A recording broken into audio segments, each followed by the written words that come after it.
vamos a dar inicio a esta última mesa del día de esta sección de Historia y Antropología.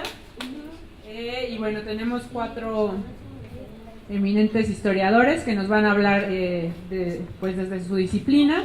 La primera ponente es Cinia Berenice Capó Valdivia, que va a presentar cómo la legislación cambia la percepción acerca del opio y sus consumidores. Cinia es estudiante del doctorado en Historia en Stony Brook University, de la Universidad Estatal de Nueva York. Tiene una maestría en Estudios Culturales por la UABC y es licenciada en Ciencias de la Comunicación. Actualmente está interesada en cómo pobladores de la frontera entre 1880 y 1930 retomaron el discurso moralizante que formaba parte de las campañas gubernamentales para combatir el vicio, utilizándolo como herramienta para avanzar sus propios intereses.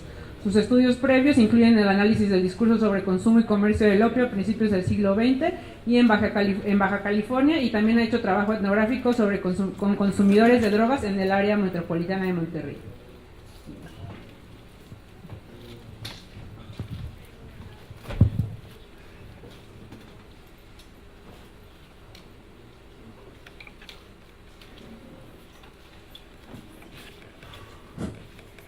Hola, buenas tardes. Me paro porque no traigo documento que leer y en realidad me voy a guiar con el PowerPoint y donde estaba no lo puedo ver. Bueno, no se llama así mi ponencia, se llama diferente. Se llama, siempre cambia, seguramente si la reescribo para mañana tendrá otro nombre. Se llama Políticas de Restricción al Opio y la Gobernabilidad Local, 3 casos. Greta, por favor. Ok, entonces esto es lo que voy a hacer, a grosso modo. Voy a comparar 3 diferentes lugares. Voy a comparar China a final de los 1800, principios de los 1900, México en la década del 20 y Laos en la década del 90, 1990. ¿Por qué voy a comparar estos 3 lugares? Pues básicamente quiero hablar acerca de cómo las políticas de prohibición afectan la gobernabilidad local. La idea normal, la idea común es que un gobierno central impone una prohibición, por lo general se dice que por influencias extranjeras, para legitimarse ante la comunidad extranjera. En este caso yo estoy diciendo que en estos 3 casos, estoy diciendo que imponer esta prohibición trajo una crisis de legitimidad interna y externa. Y ahorita veremos cómo. Ok, el primer caso es el de China en el cambio de siglo.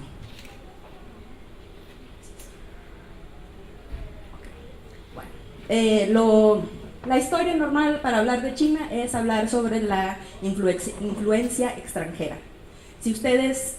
Quiero suponer que ustedes conocen que al final de los 1800 había lo que se conoce ahora como una crisis de opio en China, que básicamente significaba que hubo un aumento en el consumo local, en el consumo de opio local. Gran Bretaña, por su presencia en la zona, por ser un comerciante, hizo que se facilitara la disponibilidad de este producto y que bajaran los precios para los consumidores locales. Estados Unidos, por su cuenta, quiere disminuir la influencia de Gran Bretaña y lo que quiere hacer es proponer legislación que haga que Gran Bretaña no pueda continuar con este comercio. Y por último tenemos la influencia de Japón, que Japón lo que quiere es expandirse, en realidad lo que quiere es apropiarse de la gobernabilidad de China y está obteniendo una ganancia económica con el comercio de opio en la zona. Para contrarrestar esto, ¿qué quiere hacer el gobierno chino? Esas son las otras eran las influencias extranjeras. Por adentro del país, lo que quiere hacer el gobierno imperial es reducir la dependencia económica en el comercio de opio, que básicamente está ligado a reducir la influencia extranjera que hay en el país. También quieren disminuir el consumo entre la población. Esto más que nada porque si tienes una población de consumidores asiduos, es probable que no sean buenos trabajadores, se está reduciendo la mano de obra.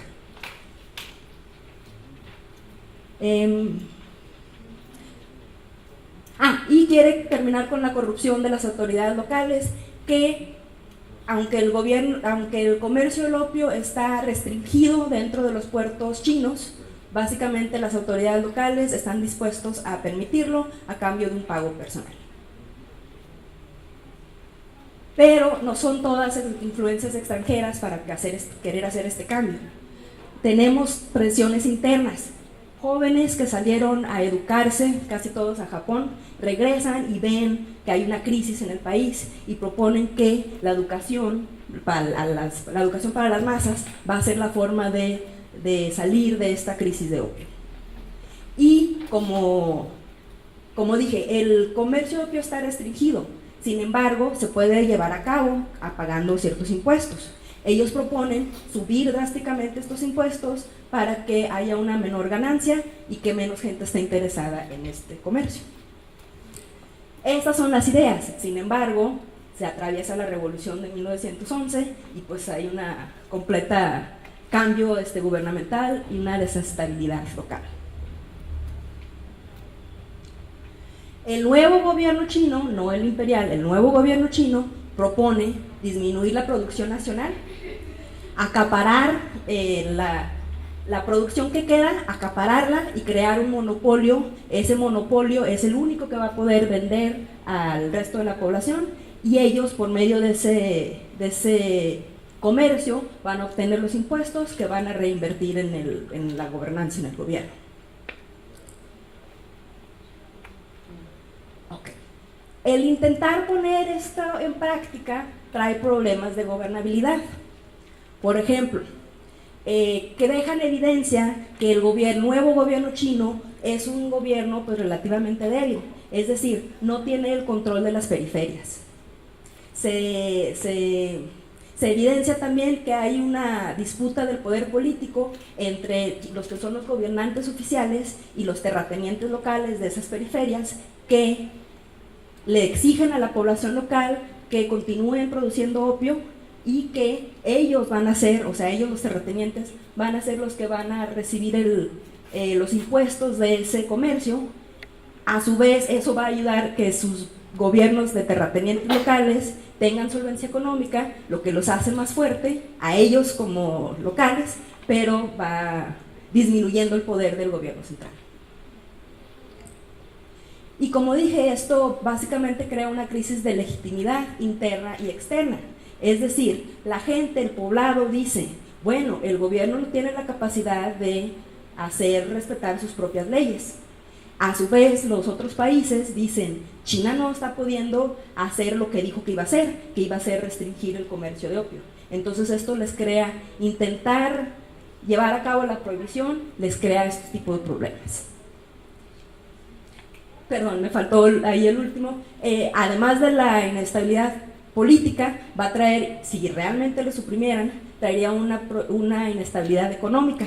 ¿Por qué? Porque China está recibiendo 150 millones de dólares por año de este comercio en 1910. Si ahorita es mucho dinero, en ese entonces era más.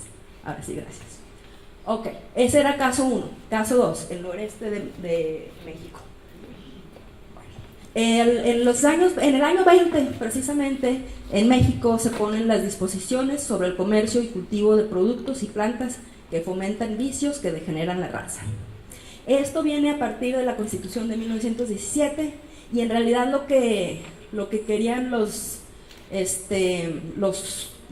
nuevo gobierno tenía una idea que el porfiriato había fomentado a propósito vicios entre la población. Entonces el nuevo gobierno tiene que hacer algo para acabar con el vicio, específicamente del opio.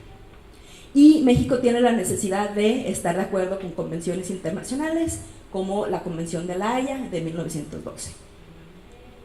Estas disposiciones sobre el cultivo lo que van a hacer es que van a hacer que sea necesario que si tú quieres cultivar, importar o exportar opio, necesitas solicitar un permiso al Departamento de Salubridad Pública. Y solo doctores y farmacéuticos certificados son los que podrán realizar este tipo de comercio.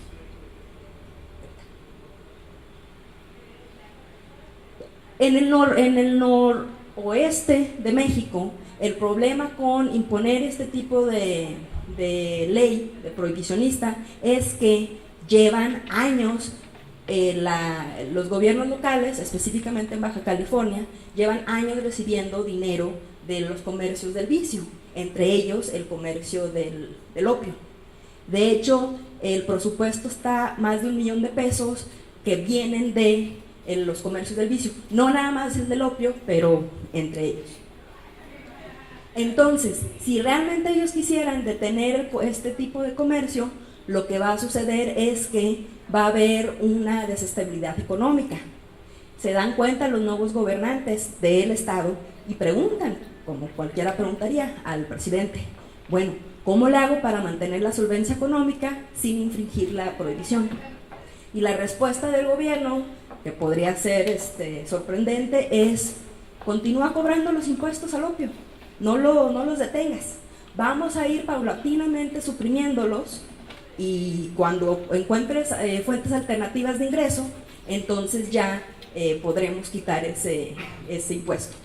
El problema es que el gobierno federal no les presenta alguna alternativa, o sea, no les presenta una fuente de ingreso alterna, ni la presenta ni la fomenta.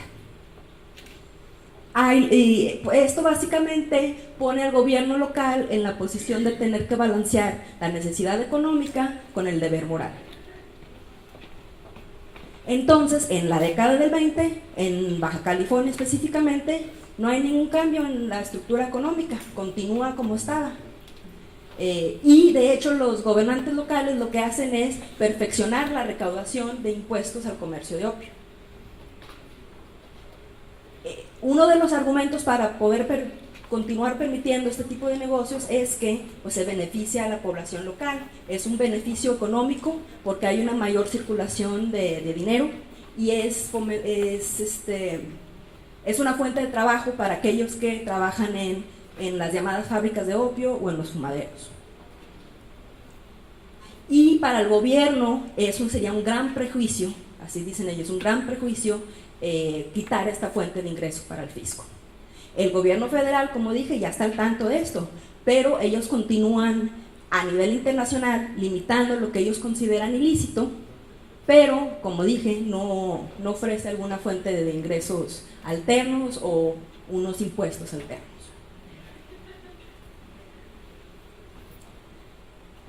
Y esto es lo que tiene que decidir el gobierno local, tiene que decidir entre la prohibición federal al libre comercio de opio, esta consigna federal que les dicen váyanlo suprimiendo lentamente, pero no hay alguna fuente de ingresos alterna. Si ellos realmente pusieran en marcha este plan, van a afectar la estabilidad política local. Van a afectar la estabilidad política local porque pues que un gobierno se legitima si puede proveer ciertas cosas a su población. ¿Cómo va a poder proveer ciertas cosas si no hay una fuente de ingreso? Y bueno, el tercer caso es el caso de Laos al final del siglo XX. Aquí estamos hablando de un grupo étnico que se llama los Aka, son del distrito Muausing, que se considera un distrito de baja producción de opio. Esto es en la década de 1990. Ahí las personas usaban el opio de dos maneras, como uso medicinal, como analgésico, y también como un uso recreativo. Específicamente era una aceptable forma de socialización entre los hombres. Para las mujeres no tanto, porque las mujeres tienen el deber de atender a la casa, al marido y al campo, y hasta que hayas cumplido con esos deberes podrías consumir opio, pero los hombres no. Bueno, pero la perspectiva tradicional es ambivalente, es decir, sí hay un uso recreativo, sí hay un uso medicinal, pero también están conscientes que existe la posibilidad de una adicción, debilitante. Y lo que sí era mal visto era que los jóvenes se hicieran adictos, porque se supone básicamente que vas a fumar opio cuando se acabe tu trabajo. ¿Quién tiene menos trabajo? La gente mayores, los hombres mayores. Entonces, si un joven tenía una adicción, no estaba pudiendo cumplir su trabajo, su rol social. Bueno, esto es un pequeño mito ahí de de Laos, que nos da una idea de esta sentir ambivalente que tienen ellos hacia el opio. Ahí lo pueden leer ustedes, pero básicamente es una joven mujer, tiene 7 hombres que la cortejan. Y ella, para no tener que decidir entre todos, para no tener esa decisión angustiosa, lo que hace es tener sexo con todos. Al hacer el amor con todos ellos, muere. Pero antes de morir, ella dice, donde sea mi tumba, va a salir una flor que va a traer tanto felicidad y dolor a quien la pueda consumir. Entonces nos da una idea del sentir ambivalente que hay ahí. Al final de los 90s o durante los 90s llega un programa de la ONU. Ese programa de la ONU lo que quiere hacer es cambiar cómo la gente ahí en Laos se relaciona con el opio. Y lo que este programa lo que impulsa básicamente es un cambio de la imagen de quién es y cómo es un consumidor de opio. El programa de la ONU dice, el consumidor de opio es un flojo, un sucio, una persona que precisamente por estar consumiendo no está trabajando, entonces va a perjudicar a su familia. Básicamente están creando un estigma social y hacen que el consumo de opio se convierta en una vergüenza. Y nada más como contraparte al mito que ahorita les dije, uno de las ideas que ellos promueven es que el opio es una demoníaca seductora que estrangula a sus víctimas. ¿Y cuáles son las consecuencias ahí en Laos de este cambio de política que trae la ONU avalado por el gobierno de Laos? Bueno, es que ahora los que son consumidores de opio no pueden ser elegidos como representantes políticos. Anteriormente eran los hombres mayores los que son los representantes políticos locales. Los hombres mayores son los que más son conocidos como fumadores de opio, ahora ya no pueden entrar al sistema político oficial. ¿Qué sucede? Ahora van a entrar los jóvenes. Esta es una desestabilidad política local. Y el consumo ya no es una actividad social donde se juntan varios hombres a socializar. Ahora se tiene que hacer de manera personal, precisamente porque si yo soy un conocido fumador de opio, no voy a poder acceder al poder, no quiero que mi vecino sepa que estoy fumando opio, entonces hubo un cambio y lo que sucedió es que empezó a aumentar el consumo de heroína, porque puedo consumir heroína en mi casa sin que el vecino se dé cuenta.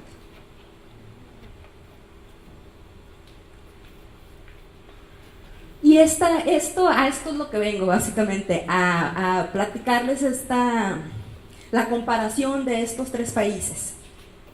Además de que, bueno, China y México en particular tienen la coincidencia, digamos, que durante sus revoluciones fueron las leyes para restringir drogas en general en el mundo, y los 3 países culpan a los extranjeros de traer un vicio, que es algo muy normal en el discurso de drogas, son los extranjeros los que trajeron el vicio.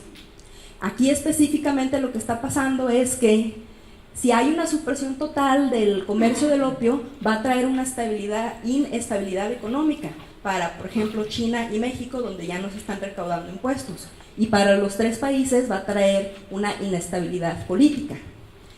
¿Y qué sucede? Que al darse cuenta la población y al darse cuenta los extranjeros que no pueden llevar a cabo la prohibición acérrima, hay una crisis de legitimidad para estos países.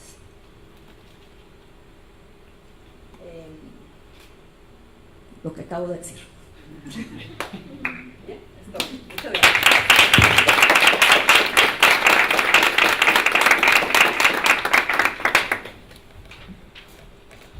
Bueno, muchas gracias, Inia. Ahora vamos a presentar al siguiente ponente, José Domingo Schevenini. Domingo es candidato a doctor en Historia por la Universidad Nacional Autónoma de México. Sus líneas de investigación se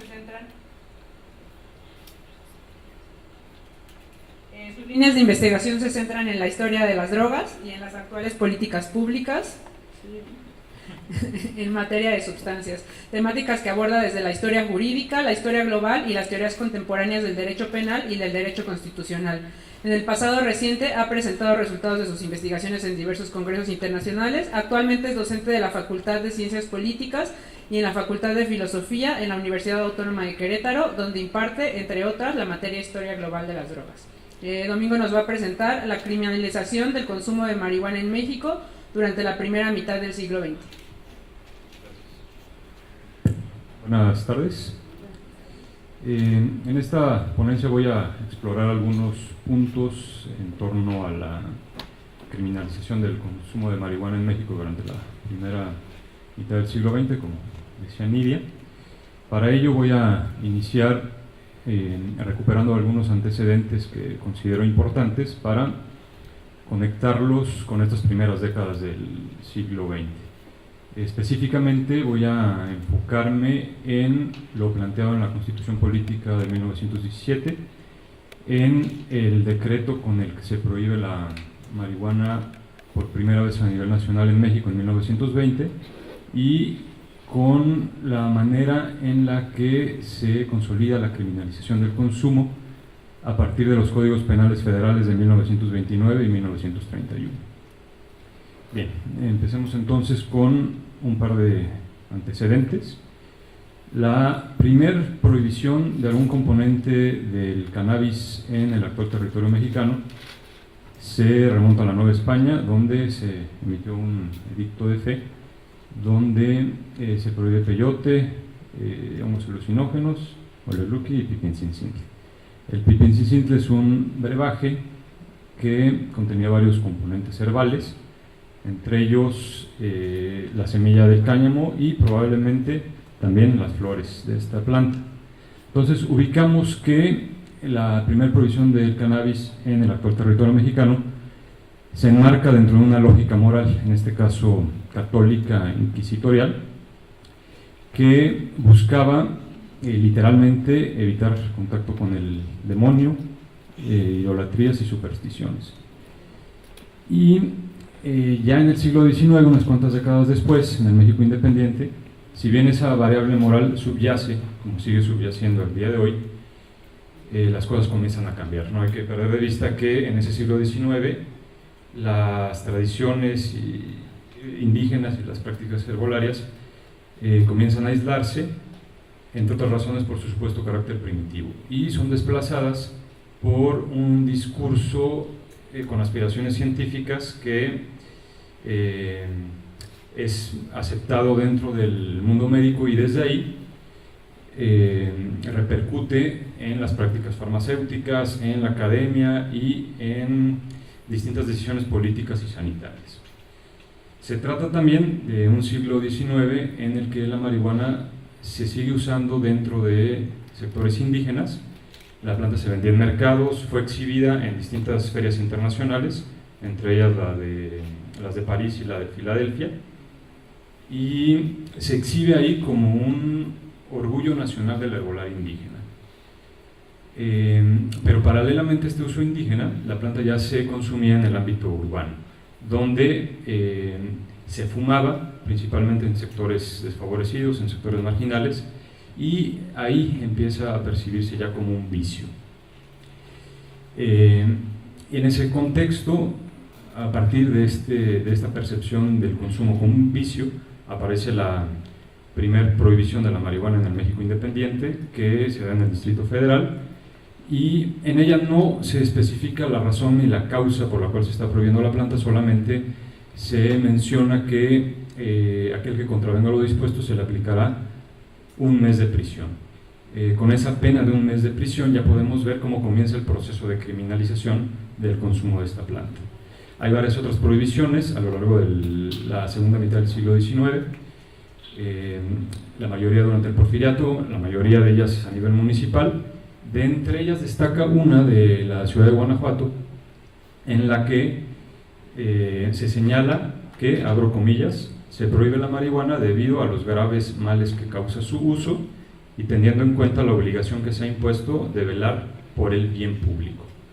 Podríamos decir que ese es el primer registro donde se puede percibir un esbozo por parte del Estado mexicano sobre cuál es el bien jurídico que busca tutelar al prohibir esta planta y al castigar a quienes la cultiven, la comercien o la consuman. El bien público es ese esbozo de bien jurídico. A partir de ese momento, a partir de estas prohibiciones focalizadas en distintas locaciones de la República, inicia una historia en la que el Estado mexicano ha castigado a una cantidad enorme de individuos relacionados con diversos actos en torno a la marihuana, entre ellos cientos de miles de consumidores, y lo ha hecho, los ha castigado sin que se precise cuál es el daño que en la realidad estos individuos están causando. No basta con esbozar en la letra de la ley penal entelequias que supuestamente se están protegiendo, como era el bien público y como sería más adelante, y en el siglo XX, como veremos a continuación, entelequias como la raza, el espíritu, el individuo, la salud, sino que es necesario, es una obligación estatal precisar cuál es el bien jurídico que un individuo está dañando y por lo tanto por lo cual se le está castigando. Con bien jurídico me refiero a los intereses protegidos por el derecho. Pueden ser intereses personales, intereses colectivos, intereses sociales. Todos los bienes jurídicos son intereses vitales para el individuo, para la colectividad o para la sociedad, y por lo tanto todos ellos son derechos que deben de ser material y jurídicamente protegidos. La protección de este tipo de intereses, este tipo de derechos, tiene una tradición antigua que desde su origen ha buscado proteger al individuo de las arbitrariedades en los castigos provenientes de gobernantes despóticos. Y este pensamiento garantista se puede percibir en México desde la Constitución de 1857, más adelante en la de 1917, donde dentro de la parte dogmática del texto original se perciben los límites sobre los cuales el Estado mexicano puede castigar a los ciudadanos, y donde también se establecen garantías para que todo individuo acusado de un delito sea sujeto a un debido proceso. Este pensamiento garantista se ha desarrollado bastante a lo largo del siglo XX, y desde la perspectiva de la teoría del derecho penal y del derecho constitucional son varios los principios que lo rigen. Destacan los principios de proporcionalidad y lesividad. En función de estos dos principios solamente se justifica la actuación del poder punitivo del Estado cuando la conducta de un individuo provoca un daño, es decir, cuando hay lesividad, cuando existe una afectación real perpetrada con un tercero o perpetrada. Disculpen. Bueno, entonces tiene que haber un daño para que exista lesividad, y en función de ese daño entonces debe haber un castigo proporcional, ¿no? para que se justifique la intervención estatal. Bueno, en ese contexto nos situamos entonces a principios del siglo XX. Por un lado vemos cómo el Código de Salubridad vigente contempla a la marihuana como un medicamento, pero también vemos que existen al menos una decena de prohibiciones locales. En ese punto es ya evidente la contraposición de opiniones con respecto a la planta dentro de los complejos dominantes de información. Y una tensión que se venía arrastrando desde, como vimos, desde el siglo XIX. Por un lado se le considera a la planta un medicamento y un orgullo de la herbolaria nacional, pero por el otro lado se le considera una droga que provoca vicio y toxicomanía. Y así llegamos a la década de 1910 a 1920, una década particularmente compleja debido al periodo revolucionario, y es una década también en la que el consumo de marihuana parece ya una constante en múltiples sectores de la sociedad, la mayoría de ellos desfavorecidos, como por ejemplo en el ámbito penitenciario, en las tropas del ejército, en los frentes revolucionarios, y por lo cual la planta llamó aún más la atención de las autoridades políticas y sanitarias. En esa misma década se firma la primera Convención Internacional en materia de drogas, en Holanda en 1912, que, como señalaba Cinia, ahí empieza de algún modo a crecer el paradigma prohibicionista a nivel global.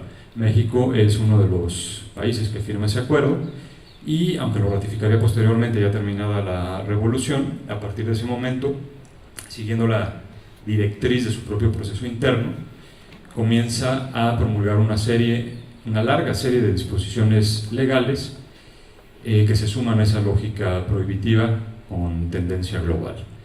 5 años después de la firma de esa convención se lleva a cabo el Congreso Constituyente en Querétaro entre 1916 y 1917, que tenía como objetivo de algún modo terminar con el conflicto bélico y elaborar una nueva constitución, y ahí se habla, entre muchísimos otros temas, de la marihuana y las toxicomanías, que por cierto se mencionan unas cuantas veces en comparación con las cientos de ocasiones que se enfatiza en la problemática de las bebidas embriagantes y del alcoholismo. Derivado de ese Congreso Constituyente se promulga una nueva Constitución, vigente al día de hoy, donde se precisa que es facultad del Consejo de Salubridad, dependiente de la Federación, emprender una campaña contra el alcoholismo y contra las sustancias que envenenan al individuo y degeneran la raza. Podemos ver cómo se comienza a esbozar un nuevo bien jurídico que justifica la prohibición de esta planta. Ya no es el bien público, como se había esbozado anteriormente, sino que ahora estamos hablando de la protección de la raza por un lado y por el otro el evitar el envenenamiento del cuerpo y el espíritu del individuo. Ideas particularmente ambiguas y con una notable carga de abstracción moral. Y por esta ambigüedad es imposible justificar que fuesen bienes jurídicos legítimamente protegidos por el Estado mexicano. Es difícil justificarlo, más aún cuando esa misma Constitución de 1917 estableció que el Estado mexicano garantizaba a sus ciudadanos que no se les iba a juzgar y castigar arbitrariamente. La tensión entre estas dos premisas constitucionales, la que faculta a la Federación para emprender una campaña contra los vicios y la toxicomanía por un lado, y por el otro la que otorga derechos, garantías y libertades, es un asunto muy problemático que sigue sin resolverse al día de hoy. Bien, 3 años después, justo cuando termina el periodo armado de la Revolución, en 1920, aparece el primer decreto en materia de drogas, consecuencia de esta Constitución de 1917. Era un decreto avalado por el Consejo de Salubridad y por el presidente Venustiano Carranza, titulado Disposiciones sobre el comercio y cultivo de productos y plantas que pueden ser utilizados para fomentar vicios que degeneren la raza. En este decreto de 1920 se prohíbe la marihuana por primera vez a nivel nacional y también se prohíben sus usos medicinales, no obstante que estos están regulados por el Código de Salubridad vigente en ese momento, que es el de 1902. Y es importante precisar que esta prohibición nacional se da sin que existiese una obligación internacional para hacerlo. La Convención de Holanda, que se acaba de firmar unos cuantos años antes, solamente obligaba, como señalaba Cinia, obligaba al control del opio. Y también es importante precisar que esta prohibición nacional de 1920 se da sin que existiese un solo indicador objetivo que nos muestre que el consumo de esta planta era una problemática real. Es decir, no existe un solo dato duro, un indicador objetivo que nos muestre si se trataba en aquel entonces de un problema social o de salud pública. El hecho de que el consumo estuviese claramente extendido en distintos sectores de la sociedad nos puede ayudar a entender la lógica con la que los gobernantes prohibieron la planta. Sin embargo, es importante precisar que la simple propagación de este consumo, por más extendido que estuviera, no es una problemática en sí misma y por lo tanto no es factor suficiente para justificar una prohibición, mucho menos para justificar la criminalización de sus consumidores. Bueno, ya para terminar, en 1926 se promulga un nuevo Código de Salubridad en el que ahora sí se derogan formalmente los usos medicinales de la planta. Y este Código de Salubridad consideraba a la marihuana una droga enervante. Cuando en este código se caracterizan los peligros de las drogas enervantes, se sigue señalando que éstas degeneran la raza, envenenan el espíritu y enervan al individuo. 3 años después, en 1929, se promulgó un nuevo Código Penal, donde no solo se patologizó el consumo como en el Código de Salubridad, sino que se formalizaron las sanciones y los castigos penales en torno a varios actos relacionados con la marihuana. Este código del 29 duró muy poco, se derogó y entró en vigor uno nuevo en 1931, en el que, ese es el que se mantiene vigente al día de hoy, y con este código se tipifica que el uso de marihuana es un delito contra la salud. Con esta tipificación de los delitos contra la salud se criminaliza, se consolida no solo de facto sino también ya de iure la criminalización del consumo de marihuana en México. Entonces ya no sería la protección de la raza ni del espíritu las preocupaciones explícitas del gobierno mexicano. Sería una incierta e imprecisa concepción de la salud, a partir de ese momento y hasta el día de hoy, el bien jurídico tutelado por el Estado mexicano al castigar a los consumidores de marihuana.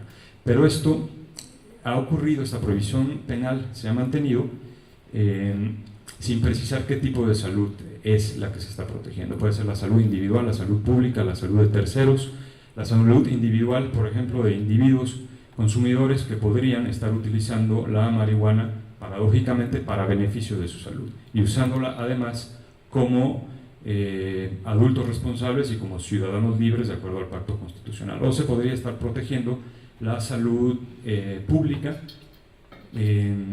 previniéndola, por ejemplo, de una epidemia, o tampoco se precisa si se está protegiendo la salud de terceros potencialmente perjudicables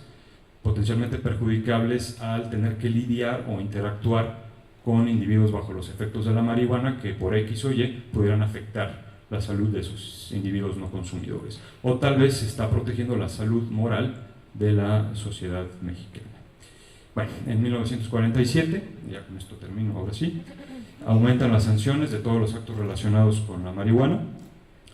La posesión con fines de consumo se sanciona hasta con 8 años de prisión. Y manteniendo esa lógica inquisitiva, hubo varias otras nuevas modificaciones a la ley penal en la segunda mitad del siglo XX, las cuales siguen habilitando el espacio para que se criminalice a estos consumidores.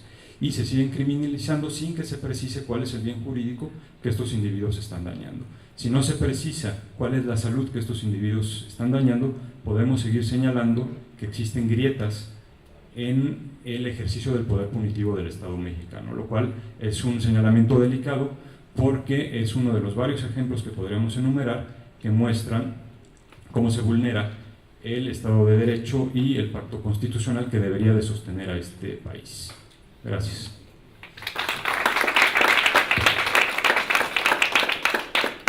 Pues muchas gracias, Domingo. Ahora vamos a pasar a la siguiente ponencia que nos va a presentar Tamires Regina Sartí. Tamires es estudiante de doctorado en Historia en la Universidad Estatal de Campinas, Unicamp, en Brasil. En esta universidad, bueno, eso puse también porque me gusta que ella también da clases de Historia de Drogas, igual que Domingo, Ciña, yo, no sé, Julio, pero bueno, me parece muy bonita. Bueno, enseña sobre la disciplina de usos psicoactivos en la historia contemporánea e integra el laboratorio de estudios interdisciplinarios sobre psicoactivos. Ha estudiado la criminalización de la cocaína, el opio y sus derivados en Brasil durante la década de 1920. Actualmente se dedica al estudio de los usos medicinales y religiosos de la marihuana en Río de Janeiro en la década de 1930 y los impactos de su prohibición en la vida de las personas que se volvieron objeto de criminalización. Y nos va a presentar uso del cannabis y persecución de la población negra en Río de Janeiro en el periodo de pós-abolición.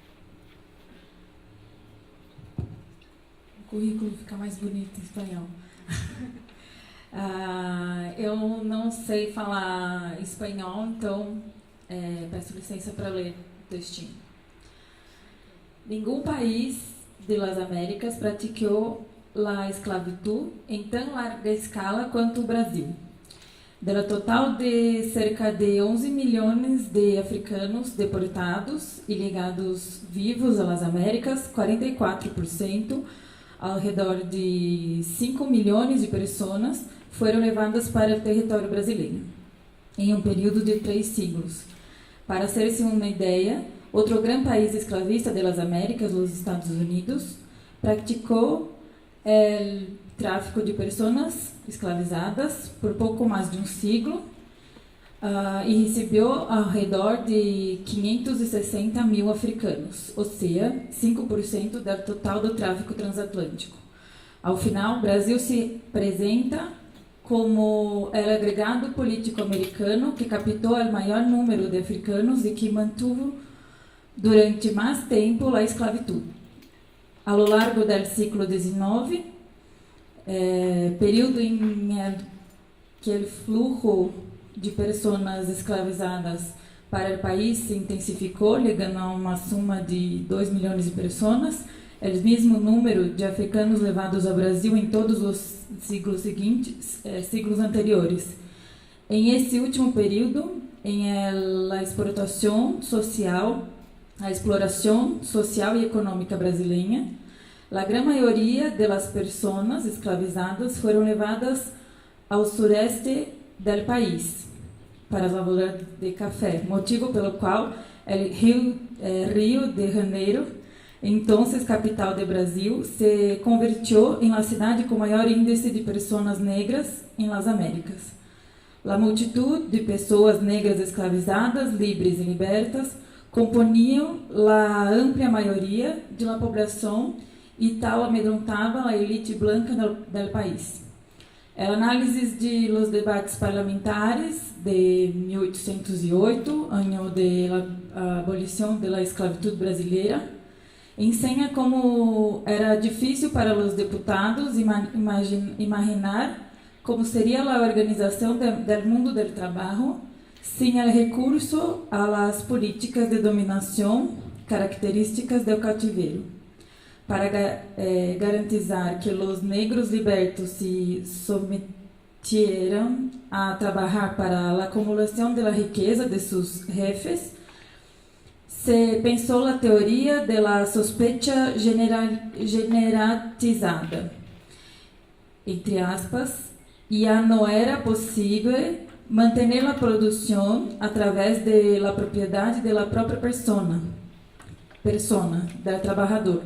A teoria da sospecha generalizada passou a justificar a invenção de uma estratégia de repressão contínua fora dos limites da unidade produtiva. Essas aspas são do historiador Sidney Chalhoub. De aí a importância da manutenção da ordem em la esfera pública para a elite branca brasileira e também é o motivo pelo qual os negros se converteram em el principal objeto de suspeitas em aquelas décadas. A historiografia brasilianista se vem dedicando a revelar de que maneira a elite branca brasileira criou recursos para controlar a população negra em todo o país, justo depois da abolição da esclavitud. Os azotes públicos progressivamente deram passo a los cárceles e uma verdadeira cruzada contra os saberes, estes saberes e a cultura negra foram levados a cabo em todas as partes do país em aquele momento. Nesse instante, é possível notar o entrelaçamento de diversos mecanismos de controle da classe trabalhadora e, particularmente, de los trabalhadores negros em Rio de Janeiro, de los códigos de posturas e medidas legislativas de manutenção da ordem pública. Surgiram a persecução de pessoas que manifestaram a cultura afro-brasileira, entendida como um dos maiores obstáculos ao progresso da nação. Para que se estabelecera o monopólio da medicina científica sobre a sanação, criminalizaram-se todos os outros saberes e artes de sanar, oriundos das tradições africanas e indígenas. Bajo el argumento da sanidade pública, se lançava uma verdadeira cruzada contra as religiões de matriz africana,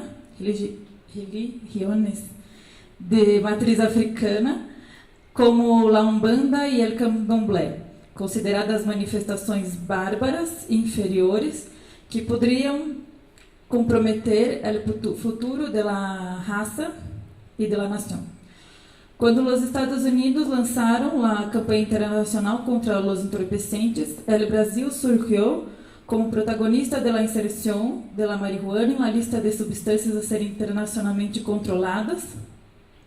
A cannabis índica foi incluída na lista brasileira de substâncias controladas em 1932. 6 anos depois, a instituição determinava que a variedade da planta denominada cannabis sativa também se insertava em la lista de substâncias cujos processos de plantio, fabricação, porte, venta e compra deveriam quedar condicionados à la expressa licença da autoridade sanitária. É evidente que, em aquele momento, essa lei significou mais que uma simples proibição da garantia do monopólio da medicina científica sobre sanação e do catolicismo sobre a crença, uma vez que a marihuana se utilizava exatamente em práticas religiosas e na sanação, sendo inseparável de estos.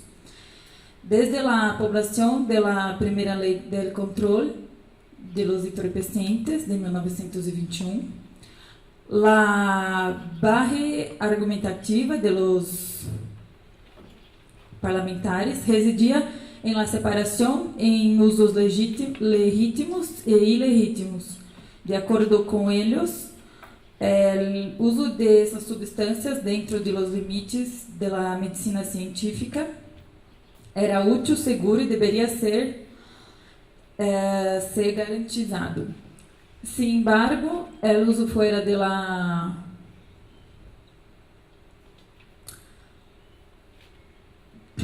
alguma coisa médica conllevava o perigo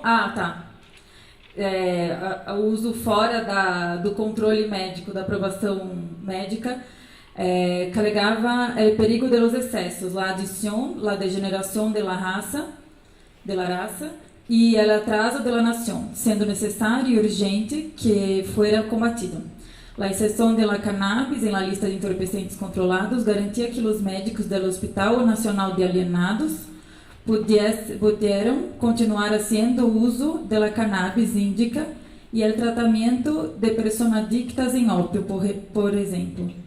Pero suas cláusulas hacían com que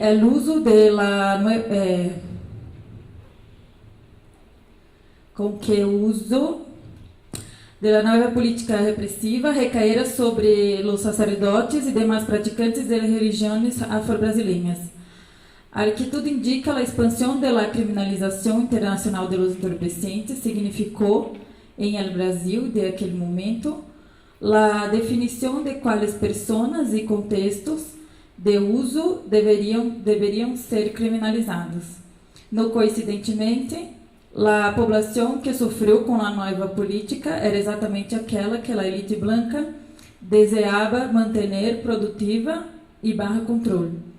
Assim, pese a sua ampla aplicação medicinal, empleada em la fabricação de produtos farmacêuticos e em tratamento de pacientes em los hospícios, solamente o uso da cannabis por parte da população cautiva, livre e liberada na cidade de Rio de Janeiro, componia os hábitos indesejados por parte da elite branca. O incômodo se hacía presente desde princípios do século XIX, conforme atesta uma medida contenida em el Código de Posturas Municipais de Rio de Janeiro, decretada no ano de 1832, que proibia o pito de pango, jamba, maconha, o nome pelo qual era conhecida a marihuana, a los esclavos e más personas, com ordenas de hasta 3 dias de prisão. Essa medida é assinalada por a historiografia como um dos registros mais antigos da criminalização da marihuana que se la tem notícia, e evidencia o quanto a política do controle da cannabis e a criminalização da população cautiva em Brasil iam pegadas de las manos e a um siglo antes das determinações proibitivas internacionais. Depois da abolição da esclavitud, com a inserção da cannabis em uma lista de estupefacientes a serem controlados por el governo brasileiro, proliferaram intelectuais e autoridades políticas e policiais atribuindo seus usos ilegítimos à população negra do país. De acordo com eles, a marihuana se havia traído de África a Brasil por los negros escravizados como uma vingança de la raça sometida por esta nação haber usurpado sua liberdade. La adição imperiosa, dominante e tirânica, causada por el uso de la erva, era colocada como uma verdadeira ameaça ao progresso da sociedade brasileira. Alguns autores afirmavam que a planta traída por los esclavos em muñecas de paño atadas a la punta de las tangas, e outros, ao reivindicar a criminalização da diamba, afirmavam que a raça antes cautiva trajera bem guardado com ela para ulterior vingança el tormento que deveria mais tarde esclavizar a la raça opressora. Não apenas em el discurso, como também em la prática, a criminalização da marihuana serviu para cerceamento da liberdade de los trabalhadores negros, de acordo com o que apontam as fontes e bibliografia identificadas hasta el momento.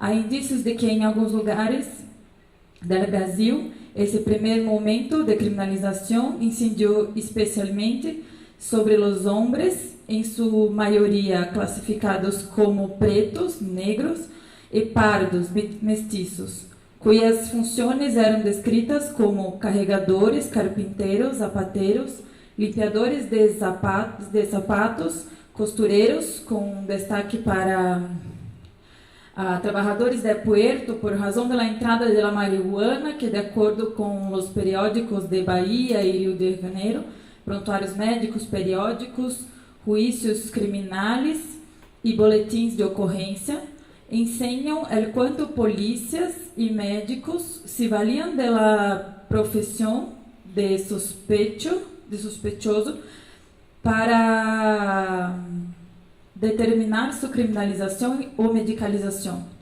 O historiador que logra findar a leitura da literatura proibicionista assustadoramente racista pode, ao menos, vislumbrar dos tipos de uso coletivo da marihuana que se haía em el princípio do século XX. Uno de ellos son los clubes de diambistas, expresión usada por un agrónomo para definir un ritual que, de acuerdo con él, ocurría en la casa del más viejo o más influente del grupo de fumadores, usuarios.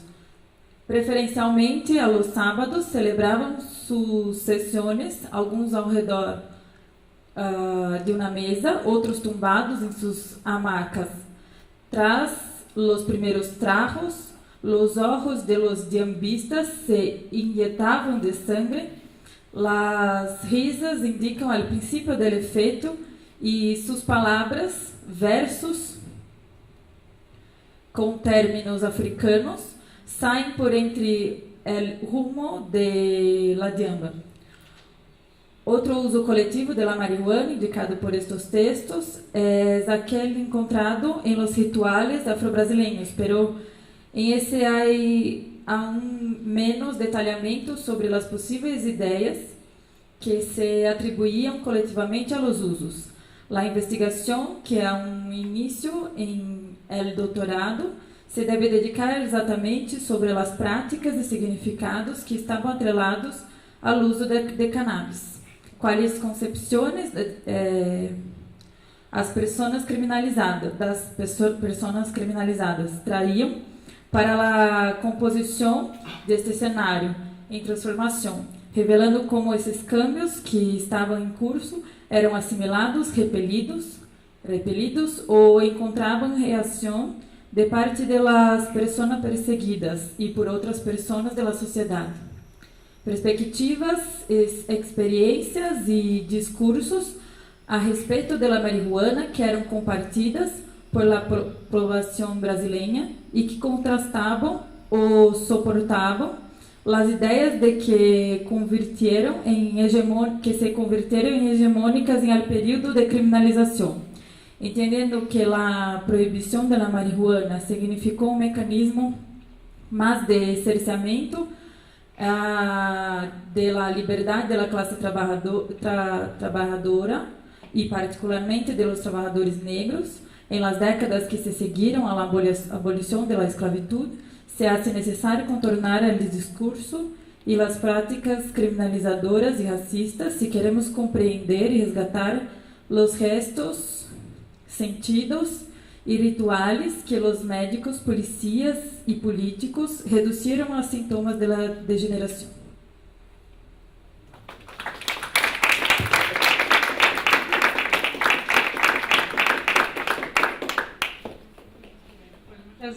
Muchas gracias, Tamires. Hay muchos paralelismos y muchas semejanzas, ¿no?, en todo esto. Bueno, ahora vamos a dar paso a la ponencia de Julio del Manto.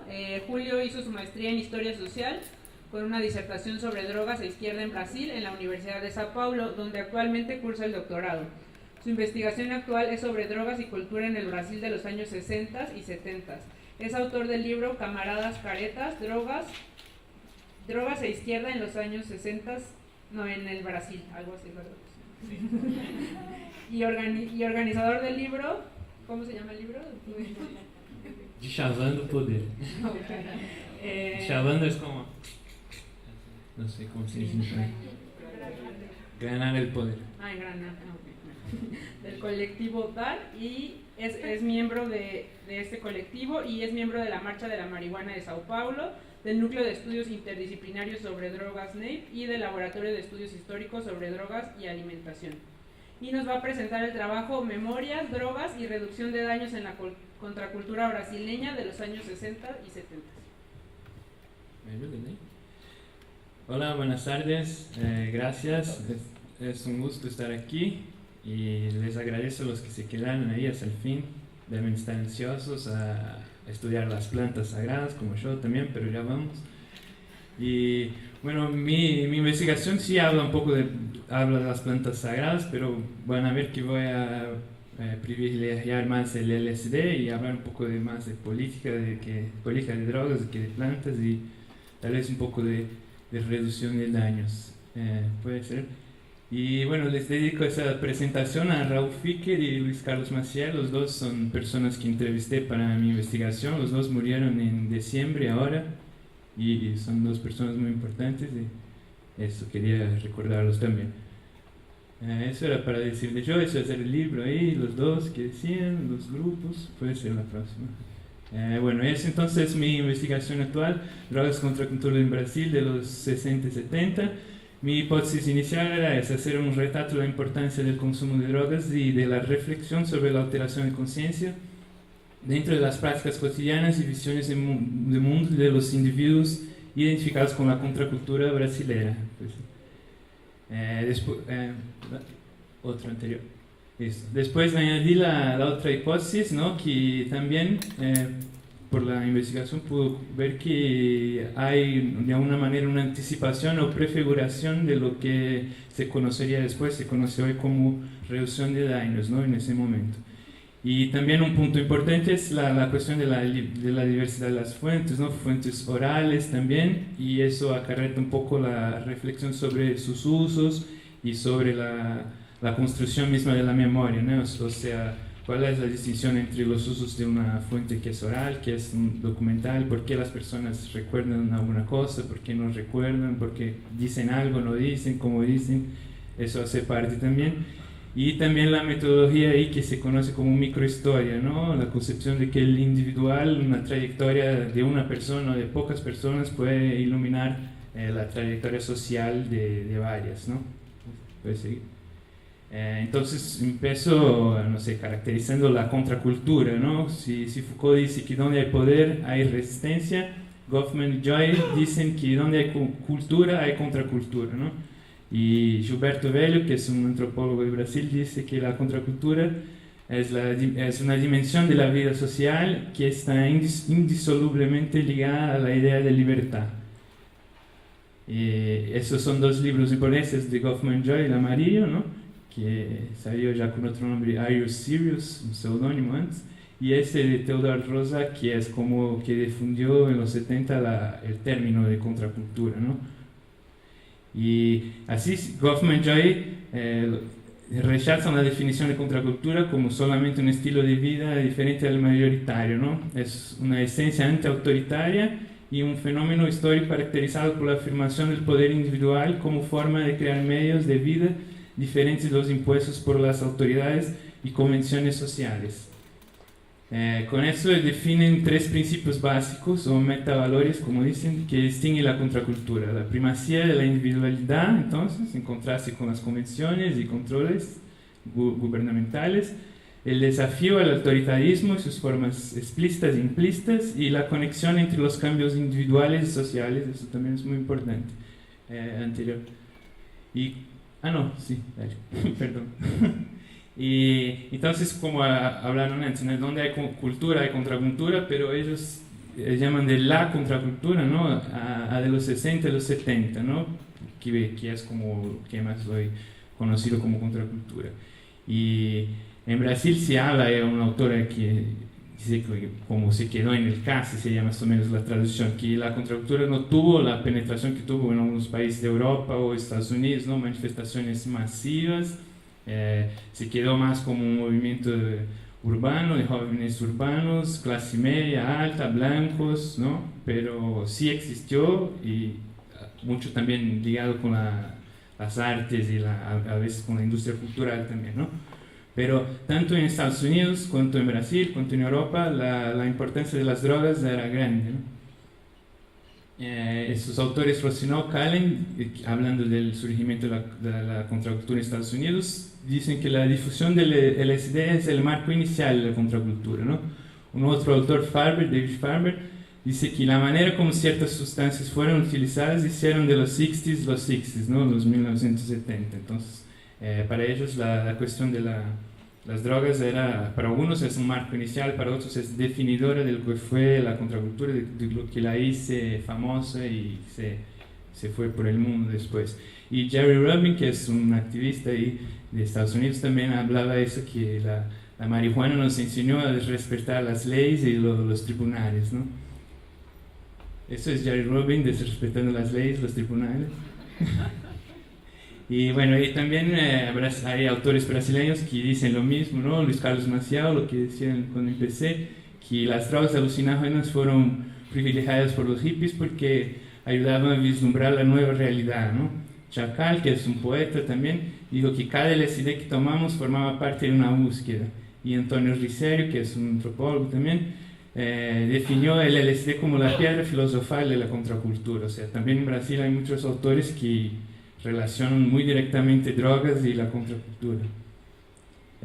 Y bueno, el LSD, como saben, ¿no? El famoso paseo de bici de Hoffman, en 1943 fue sintetizado, descubierto, y era lícito y distribuido por la Sandoz, la empresa suiza, ¿no? que buscaba más que todo buscaba una utilidad comercial, una manera de viabilizar comercialmente esto como una vecina.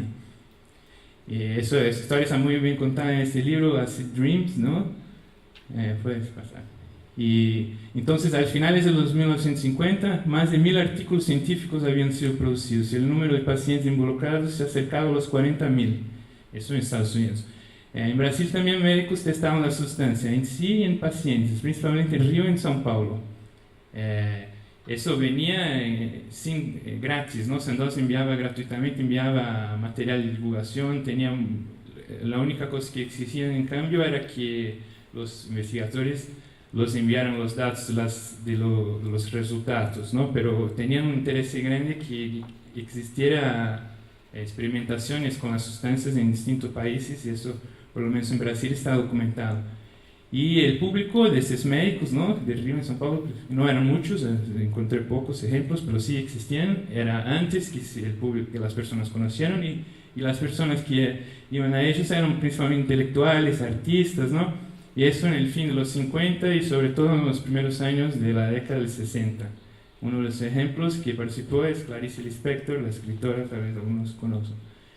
Entonces, solo un poco de la ley en Brasil, ¿no? Que también les habló un poco de cómo empezó la prohibición pionera de marihuana en Río de Janeiro, en 1830. Brasil era así signatario de las primeras convenciones internacionales, pero se consolidó mismo el prohibicionismo en los años 20 y 30 y después con la inclusión en el Código Penal de 1940. En marzo-abril de 64, Brasil hubo un golpe militar, ¿no? Y la dictadura empezó y se fue de 1964 a 1985. Pocos meses después de asumir la dictadura, ratifica el Tratado de 61 de la ONU, ¿no? Que es considerado el marco inicial del prohibicionismo contemporáneo. Entonces, y después, en diciembre de 68, hay un cambio en uno de los artículos de la ley, que a partir de eso hay una equiparación entre uso y tráfico. No hay más, por primera vez y la única vez en Brasil, la ley equiparó la tenencia y la venta, ¿no? Y eso, no por coincidencia, fueron lo que se dice los años de plomo y la dictadura, los años más duros, más tortura, más muertes, fueron los mismos en que hubo esa equiparación. Y en 76 que se cambió la ley, que nuevamente hubo las diferencias, se cambió las penas, después se alteró en 2002, un poquito, no mucho, en 2006 que es la actual ley de drogas y que es responsable porque Brasil tenga la cuarta población carcelaria del mundo, ¿no?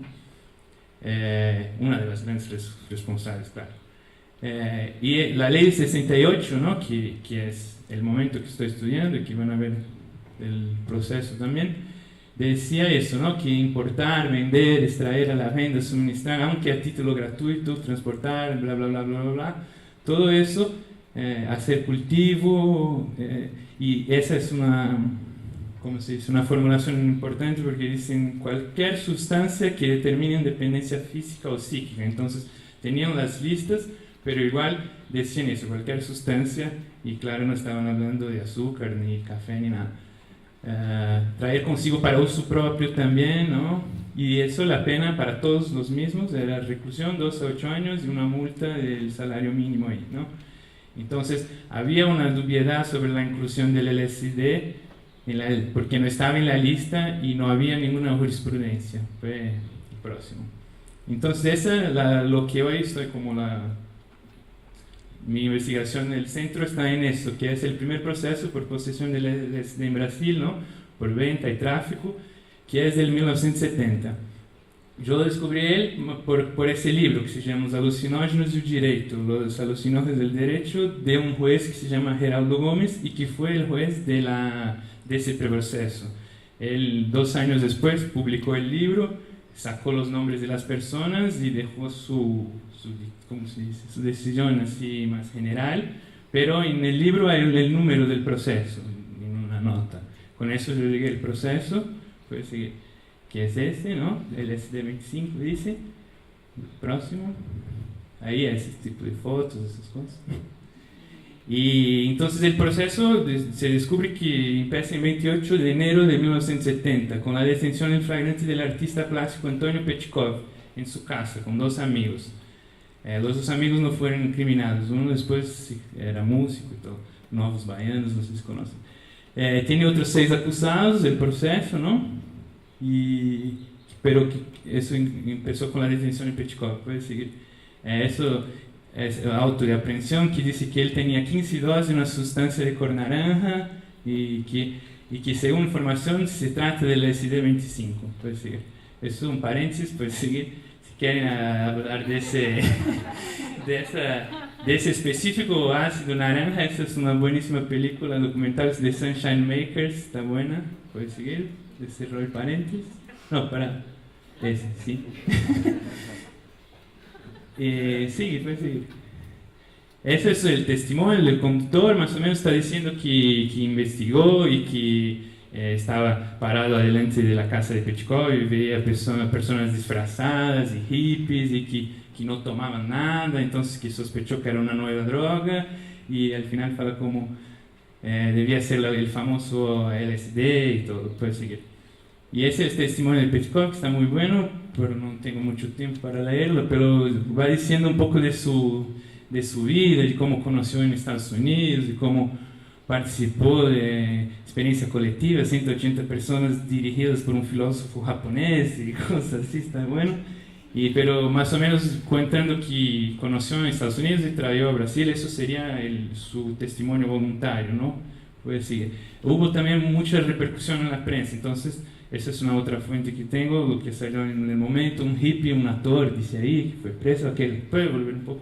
ese es Pechkov en la foto, puedes seguir también, eso es que salió en la prensa, y ahí la discusión si el LSD daba o no prisión, si estaba en la ley o no, hubo la discusión, puedes seguir. Y también hubo la discusión entonces si fue Pechkov que delató a los otros acusados, ¿no? Si el proceso dice que sí, él dice que fue torturado, era muy común la tortura en Brasil, y fue amenazado, torturado, no sé, otras personas dicen que no, pues sí. Hay otras fuentes, por ejemplo, uno de los otros acusados es Osmar Ludovico, yo lo entrevisté, era un hippie, era traficante y no era usuario como se parece en el proceso, pero no, ya hubo una otra prisión en Líbano, todo, y hoy es pastor, tiene una iglesia y nunca más habló de drogas, tiene estos libros, que Camino del Peregrino, cosas así, y es muy buena onda. Esos son sus escritos, su página, mira, Jesús Cristo, la victoria sobre el mal, no habla nada de drogas, puedes seguir.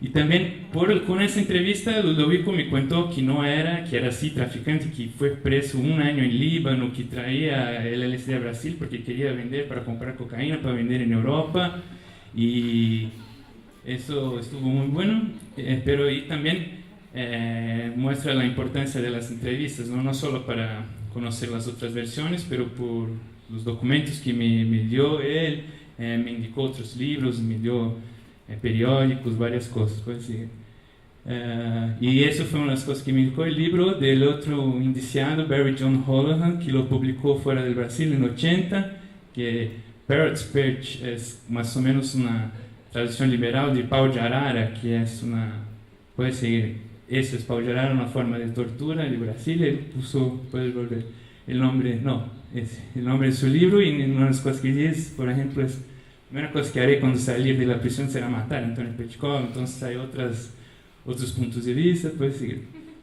Y eso, el 30 de septiembre, fue la decisión final, ¿no? Que vemos que el juez sentenció con la mayor sentencia de su vida, bla, bla, bla, eso salió en un periódico, ¿no?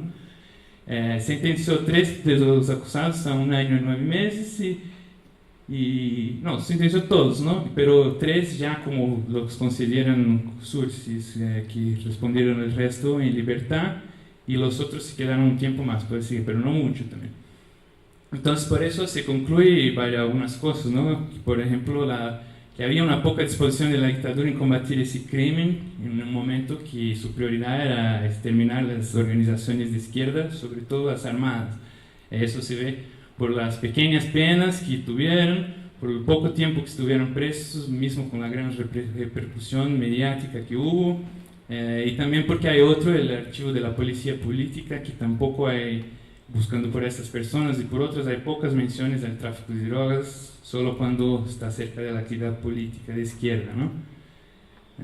Los otros no cumplieron la pena, y Pechkov también viajó a Europa antes del final del juicio, lo dejaron salir. Entonces se ve que no fue tan interés de la dictadura hacer los ejemplos. Pues sí, claro que también hubo cuestiones de soborno y otras cosas. Y eso, Pechkov entonces fue al exilio, y cuenta que recién llegó, encontró a sus amigos ahí que estaban, Caetano Veloso, Gilberto Gil, varias personas, artistas, y fue a este festival de la isla de White, ¿no? Puedes seguir. Esas son algunas personas que estaban, ¿no? No sé, The Doors, Miles Davis, Joan Baez, estaba chido, y puedes seguir. Y fue el último gran concierto de Jimi Hendrix, que después se moriría. Entonces así empezó la vida de Pechkov en el exterior. Y bueno, y no sé si tengo tiempo, pero más o menos también hablar un poquito, no mucho, de qué tiene que ver la reducción de daños con eso también, ¿no? Además que el eje central de la narración de la tesis va a ser ese proceso, esos personajes, hablar un poco más de sus vidas y de todos los detalles del proceso, pero también se ve en varios materiales que tengo, entrevistas y cosas del momento, cómo había sí una gran preocupación, ¿no? Había resonancias e influencias de las reflexiones que hoy se conocen como reducción de daños, ¿no? Sé que para historiadores esta cuestión de intentar poner cosas del presente en el pasado, ¿no? El gran riesgo del anacronismo, no estoy diciendo que ellos empezaron la reducción de daños o que hacían así, ¿no? Que en Brasil la reducción de daños se consolida al final de los 80 con el con el VIH, ¿no? Y cómo es eso, VIH. Sí, y con eso, entonces, pero había sí varias cuestiones, ¿no? Una sustancia, por ejemplo, en el LSD, una sustancia que no había casi ninguna información, ningún conocimiento, pero igual el uso no era indiscriminado, no era así cualquier cosa, había una serie de conocimientos que ya existían, que llegaban por fuentes que, claro, no eran la internet, pero llegaban y que se fueron cambiando y como se acumulando, y estrategias de reducción de riesgos y daños y cosas muy claras en ese sentido, puedo decir. Y no sé, y la medida que el uso se extiende, surgen y mejoran las fuentes, ¿no? Sobre todo las informales, eso es importante también, como las fuentes oficiales jugaban en contra de la información, la verdad, ¿no? Y lo que algunas personas llaman en ese momento de una cultura de las drogas, ¿no? Que se hacía por abajo y por afuera de lo oficial y de la prensa, ¿no? Y también hay otras observaciones para finalizar también, es que había un contexto manicomial muy fuerte, entonces la salud mental era tratada de forma muy brutal, muy cercana a la tortura, entonces varios de mis entrevistados o de las personas que estudio tuvieron problemas no con las drogas, pero sí con ese contexto de internación, de salud mental muy, muy duro ahí. Y otra cuestión también que veo en varios entrevistados es que los que tuvieron problemas en su vida, casi todos esos no fueron contracultura, personas usaron mucha droga y muchas veces por mucho tiempo en sus vidas, y varios de ellos dicen que el problema que tuvieron fueron con sustancias legales, ¿no? Sobre todo el alcohol, pero también con tabaco algunos. Entonces esos son casos reales de personas que tuvieron mucha experiencia con drogas y problemas solo con las legales, ¿no? Creo que más o menos era eso. Y gracias, y acepto ahora las invitaciones.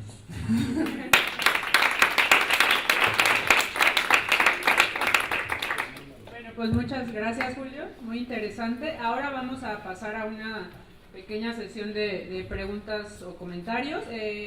Tomamos como unas 5 preguntas, nada más digan a cuál de los ponentes o a todos. Ya que tengo el micrófono voy a hacer los primeros. Bueno, primero es un dato curioso, contracultural. No sé si sabían que en los 60s aquí en Ajijic vinieron varios médicos norteamericanos a tomar LSD. Entre ellos Timothy Leary, hicieron aquí varios... en Ajijic justamente vino Timothy Leary, creo que en el 65. Entonces, bueno, hay que retomar las manifestaciones contraculturales. Y bueno, y tengo una pregunta para Tamires, me parece muy interesante tu trabajo. Es algo, bueno, si no, Julio nos puede ayudar con la traducción. Es que mencionaste de que restringen los usos medicinales, ¿no? Pero sobre todo los de la población negra. Aquí en México hay como toda una tradición de medicina tradicional con cannabis, de muchas cosas, para las reumas es muy famoso, las abuelitas saben, así. No sé si tú has visto los negros para qué lo usaban, no sé, o sea, qué tipo de enfermedades, esa es mi pregunta. Y bueno, tomamos otras preguntas, no sé si alguien... bueno, si alguien puede, si tiene preguntas, levantar mano. Sí.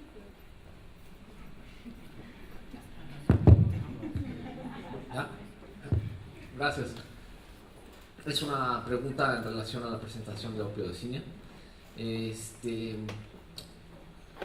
Digamos que se menciona como en México durante cierta época en relación al uso y al cultivo del opio hay una relación importante entre, digamos, el poder político y la organización de la economía local alrededor de esta sustancia, ¿no?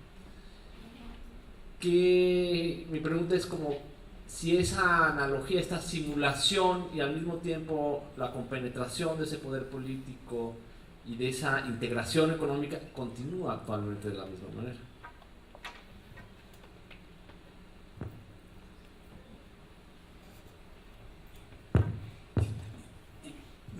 Una pregunta que me surge a partir un poco de los trabajos de Tamaris y de Julio, que se la voy a dirigir un poco a José, más bien, es ellos dos, ¿verdad?, recogen de una forma muy interesante muchos de los elementos simbólicos que acompañan, ¿no?, los procesos de prohibición.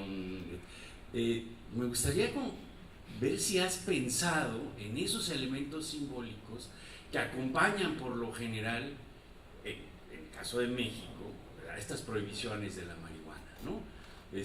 Creo que en el caso de Tamaris y de Julio queda bastante claro, ¿no? Se trata de fenómenos que están ligados precisamente a grupos marginales, a grupos que se quieren segregar, ¿no?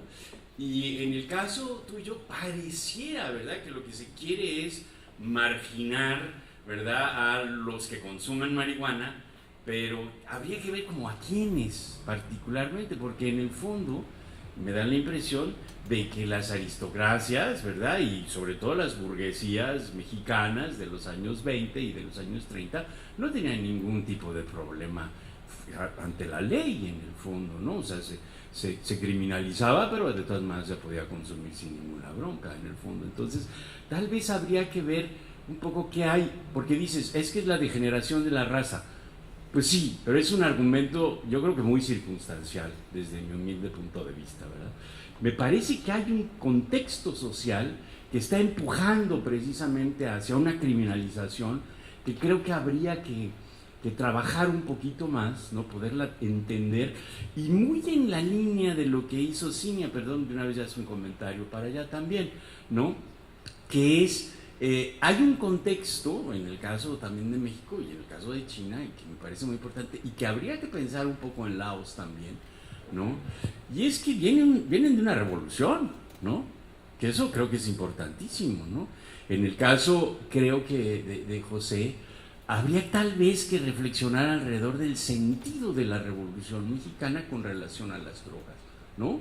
Que creo que podría, digamos, buscar esa dimensión simbólica, que, dicho sea de paso, creo que ahí, Tamaris, vas a encontrar maravillas. Sería súper interesante ver realmente qué contextos simbólicos hay en el consumo de marihuana entre estas, porque el regresar nada más al mundo africano, me parece que es como un lugar común, ¿no? Habría tal vez que ver cómo se van armando esas sociedades, que son sociedades entre secretas, entre laborales, ¿verdad?, que tienen estas dimensiones de consumo, ¿verdad?, que les dan una identidad propia, ¿no?, que finalmente también pasa con la contracultura. La contracultura te da como una identidad en el fondo, ¿no? Entonces, digamos, las ponencias me gustaron mucho, pero creo que una podría complementar a la otra, ¿no?, y generarles reflexiones, ¿no?, internas. Por allá, Gracias. Sí, también es un comentario para Tamaris también. ¿Tamírez? Disculpa, Tamírez. Sí, ya que nuestra compañera moderadora había preguntado sobre los usos tradicionales que pueda haber en Brasil, yo quería ver si pudiese desarrollar un poquito precisamente la tradición africana que ha venido dándose y cómo eso se inserta en esos ritos de la Umbanda, del candomblé brasileiro, cómo ha venido la marihuana trabajándose en esos trabajos con los espíritus de origen africano. Vale. A ver si puedes desarrollarle por ahí un poco también. Gracias.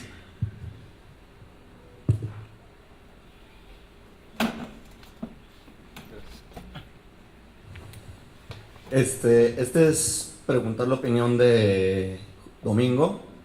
Se ha hablado que la COFEPRIS puede anunciar la importación legal de la marihuana, que en caso que esto suceda, ¿qué repercusiones o qué pasaría y qué pasaría con las políticas públicas a mediano plazo?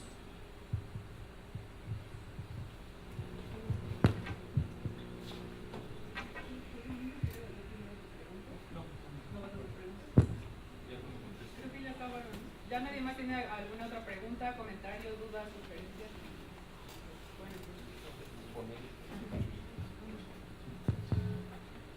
Bueno, agradezco el comentario y la sugerencia del doctor Pérez Monfort. Tiene absolutamente toda la razón. Luego no es fácil meter temas tan complicados en los 15 minutos que nos dieron, y toda esta dimensión simbólica pues es todo un tema, ¿no? Yo no me quise meter en mi tesis casi en eso, porque era abrir toda una metodología ahí que se iba a enredar, y las fuentes primarias son otras. Entonces yo ahí triangularía el comentario haciendo otra pregunta a ellos dos, porque, bueno, este tema de la degeneración racial, sí, bueno, esta cuestión de la degeneración racial tiene su genealogía tal vez en el siglo XIX, principios, Francia, luego Inglaterra, Italia, y el híbrido que llega a México, empezando por Porfiriato tal vez, empieza a aterrizar aquí de una manera todavía más compleja, ¿no? Entonces ese sería como un estudio que pues queda pendiente, pero a mí lo que me llama la atención es que en ese decreto de 1920, que el bien jurídico, como yo decía, es la raza, la protección de la raza, y no hay una obligación internacional, ¿no?, para que se prohíba. Pareciera que México es pionero, pero empezamos a ver que otros países en esos mismos años prohíben la marihuana también sin una obligación internacional. Yo tengo registro de Colombia, Cuba, Panamá, Canadá y Brasil. Justamente ahí es donde les triangulo la pregunta a ustedes. Yo, teniendo toda esta información que me había pasado Julio, de que en Río de Janeiro se prohíbe en 1830 y que la raza negra, pareciera que iba a entrar en esta lógica, ¿no?, que iba Brasil a prohibir por una cuestión racial la marihuana antes de que lo estableciera la Convención de Ginebra de 1925.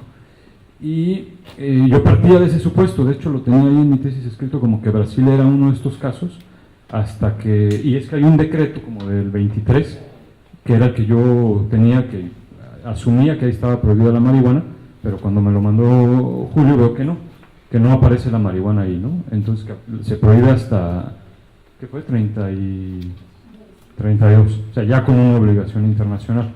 Entonces, ¿cómo? Sí, entonces, ¿por qué? La pregunta que les hago es ¿por qué Brasil no fue parte de esta tendencia que hubo en el continente americano, ¿no?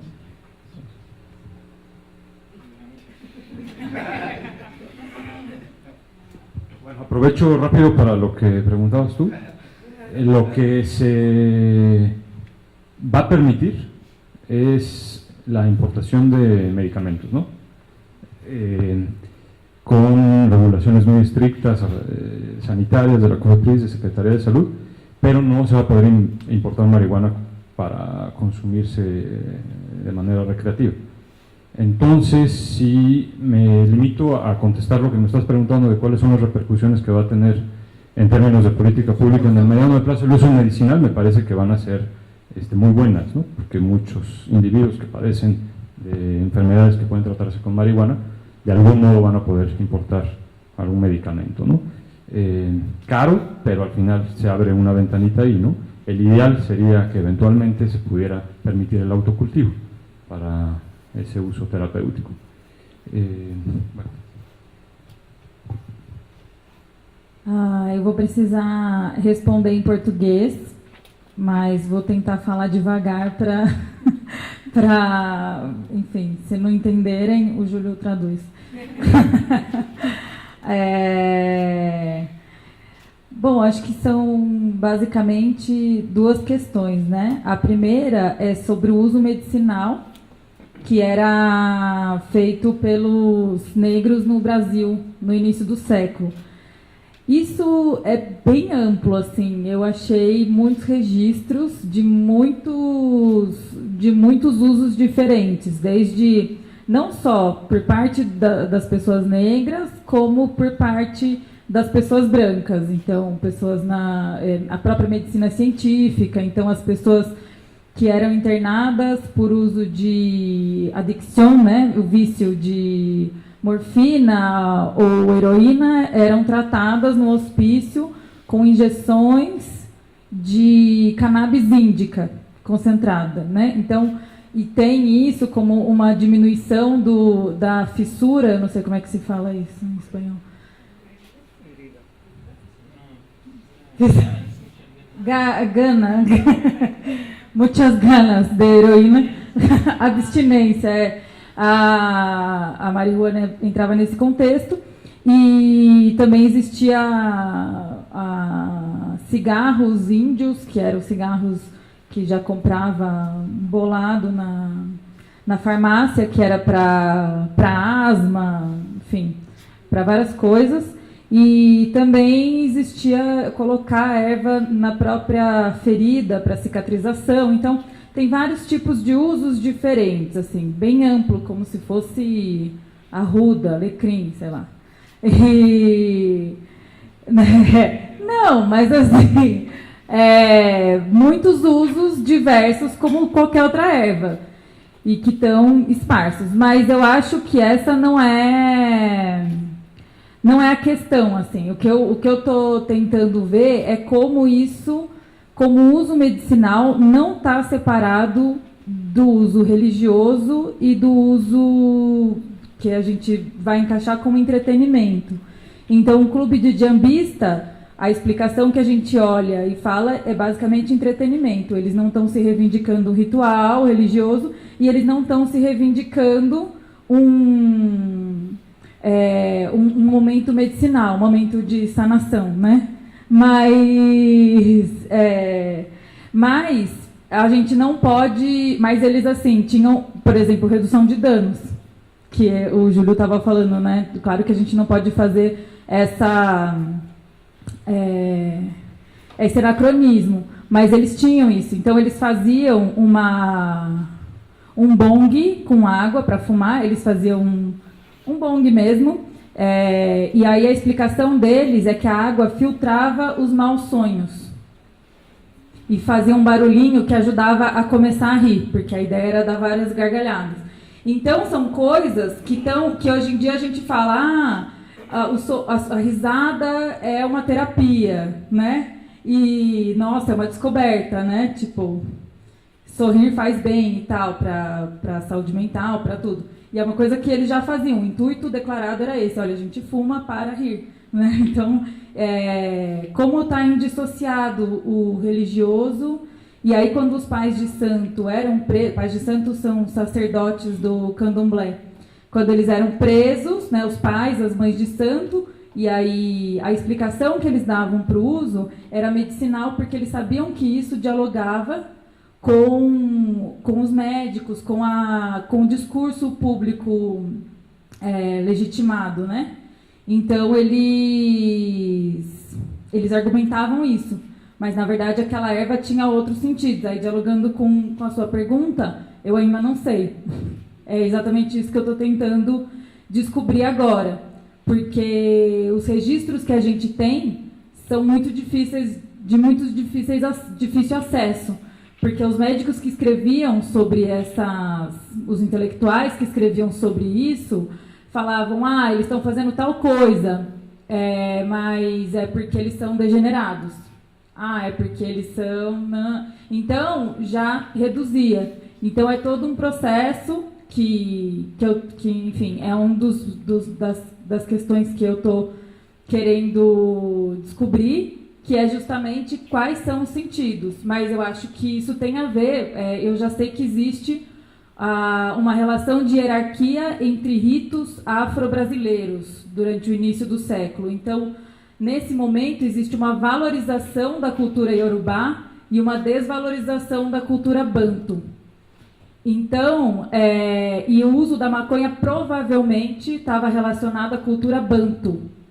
Então, também existe uma questão entre povos e entre os próprios ritos, qual que vai permanecer, qual vai ser suprimido, para além da questão das leis e da opressão estadual, governamental, existe essas outras questões. Mas tem a ver com o uso de várias outras ervas. Então, assim, não necessariamente é para fumar, sabe? Porque para o candomblé nada acontece sem a erva. A erva é que sem folha não tem nada, diz a música da Maria Bethânia, né? Sem folha não tem nada. Então, para o candomblé, toda a magia acontece a partir da folha. Então, não necessariamente é a onda brisa da cannabis que está trazendo algum divino, mas pode ser que até um banho de maconha seja algo sagrado, né? E por último, só falando sobre os grupos e tal que são criminalizados, é meio difícil porque a gente faz um paralelo de como essa criminalização mundial cai em determinado contexto, como que ela se insere em cada contexto.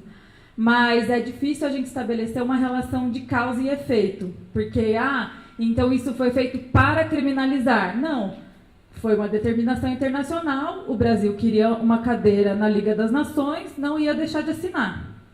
Mas, convenientemente, isso tem vários desdobramentos. Tanto é que as outras também. É que no caso do Brasil, a questão racial é mais estrutural e é muito ampla. Mas quando foi proibida a cocaína, também foi usado para criminalizar as prostitutas. Uma coisa que sempre foi feita, mas entra no contexto para criminalizar. Ela está mandando eu concluir. Agora o Júlio vai traduzir.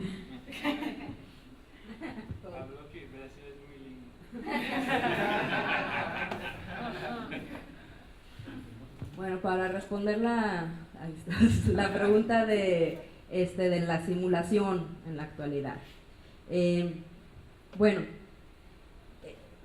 Por ejemplo, Pablo Picato se pregunta si los legisladores, cuando estaban haciendo estas leyes, si ellos en realidad creían que se iban a poder llevar a cabo, si ellos realmente estaban convencidos. Y de lo que yo he visto de debates, existe esa preocupación, están conscientes que existe la posibilidad de una deslegitimación si ellos imponen una ley que la gente no va a acatar y que ellos no tienen, no hay suficientes personas vigilando, no hay suficiente poder institucional del Estado para llevarlos a cabo. Entonces, no creo yo que sea una simulación per se, porque sí tienen la preocupación sí tienen esta preocupación moral de estar velando por la salud moral y física de las personas.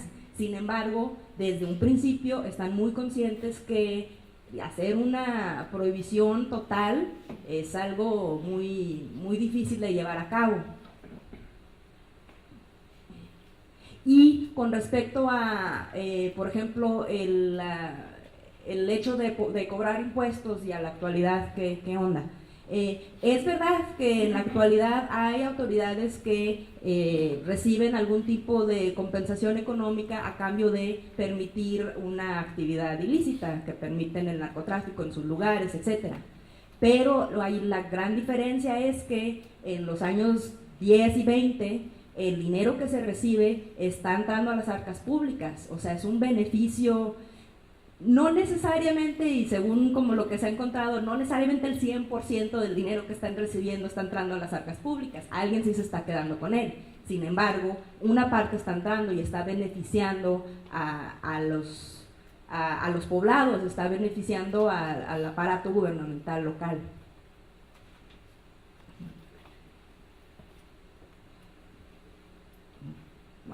Y acá con la pregunta de la relación entre la revolución y la prohibición.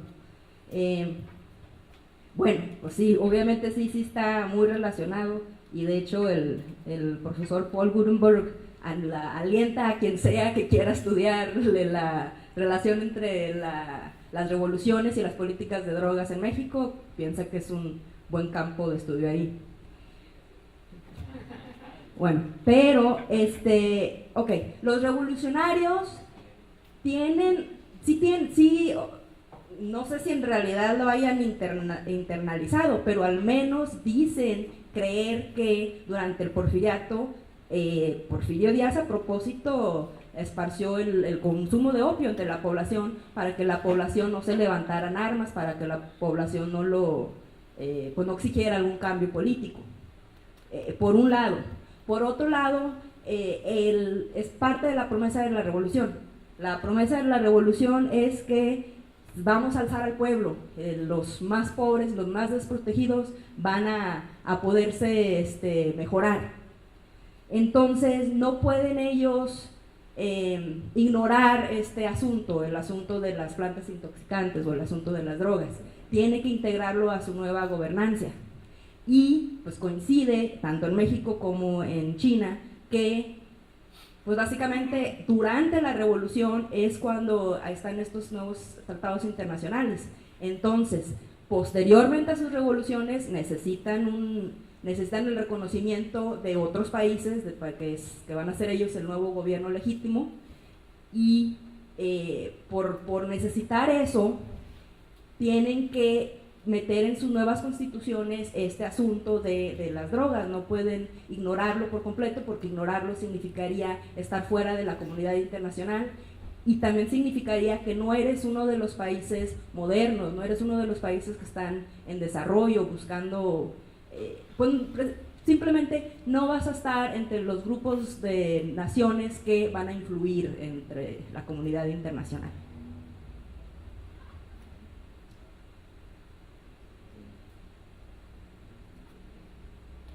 Era todo, por mi parte.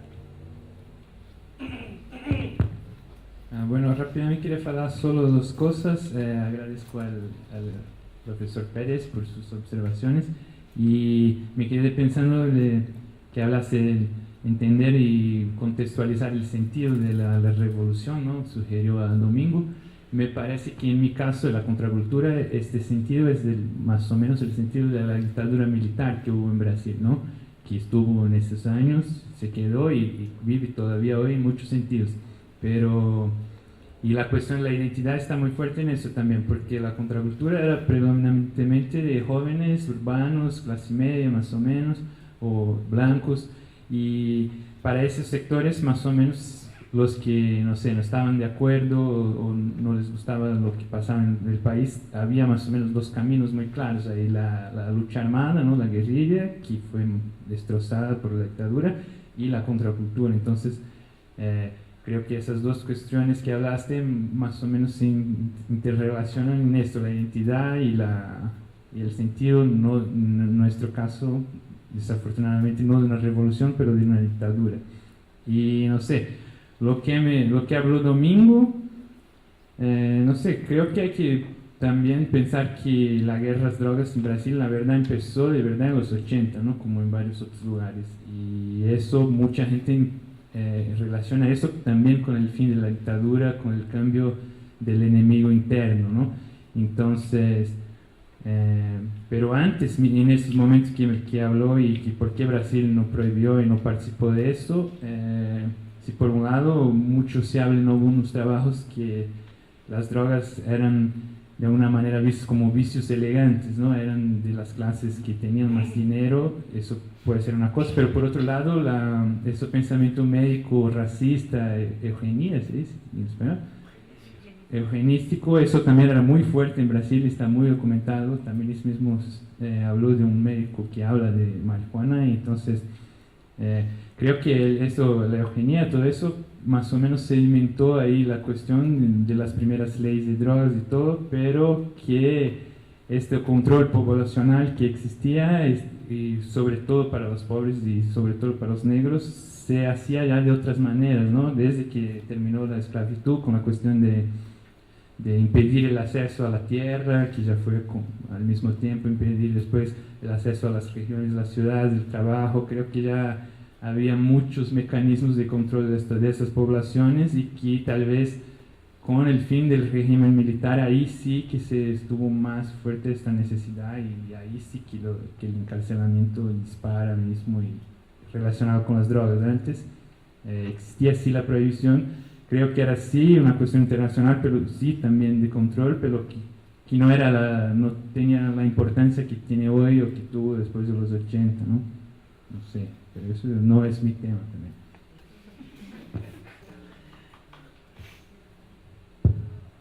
Bueno, pues muchas gracias. Ya nada más vamos a entregar las constancias para los ponentes. Le damos un fuerte aplauso para terminar. pasamos del tiempo. Acuérdense que mañana otra vez a las 9 de la mañana, entonces si van a usar plantas sagradas con reducción de daños para que se puedan despertar temprano.